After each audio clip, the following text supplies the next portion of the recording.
দেশের সার্বিক আইন শৃঙ্খলা পরিস্থিতির বিষয়ে অবহিত করতে আজ জরুরি সংবাদ সম্মেলন ডেকেছে স্বরাষ্ট্র মন্ত্রণালয়।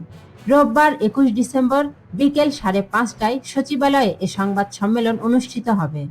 এতে স্বরাষ্ট্র উপদেষ্টা লেফটেন্যান্ট জেনারেল মোহাম্মদ জাহাঙ্গীর আলম চৌধুরী সাংবাদিকদের বিভিন্ন প্রশ্নের জবাব দেবেন বলে জানা গেছে। স্বরাষ্ট্র মন্ত্রণালয়ের জনসংযোগ কর্মকর্তা ফয়সাল হাসান জানান, অপারেশন ডেভিল হান্ট ফেজ 2 ও দেশের সার্বিক আইন শৃঙ্খলা পরিস্থিতির অগ্রগতি বিষয়ে মন্ত্রণালয়ের সম্মেলন কক্ষে আজ বিকেল 5:30টায় প্রেস ব্রিফিং অনুষ্ঠিত হবে। গত 13 ডিসেম্বর থেকে দেশ জুড়ে অপারেশন ডেভিল হান্ট ফেজ 2 নামে বিশেষ অভিযান শুরু করেছে যৌথ বাহিনী। গত 7 দিনে এ অভিযানে 5,949 জনকে গ্রেফতার করা হয়েছে। এ সময় তাদের কাছ থেকে বেশ কয়েকটি আগ্নেয়াস্ত্র উদ্ধার করা হয়।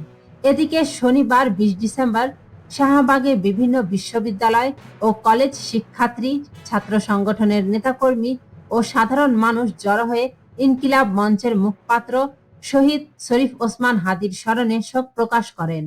এ সময় তারা হাদি হত্যার সুষ্ঠু তদন্ত ও দোষীদের দ্রুত গ্রেফতারের দাবি জানান। সেই সঙ্গে স্বরাষ্ট্র উপদেষ্টাকে পদত্যাগে 24 ঘন্টার আলটিমেটাম দেন। বেঁধে দেওয়া সময়ের মধ্যে পদত্যাগ না করলে শিক্ষার্থী জনতাকে সঙ্গে নিয়ে আরো কঠোর কর্মসূচিতে যাওয়ার হুঁশিয়ারি দেন তারা।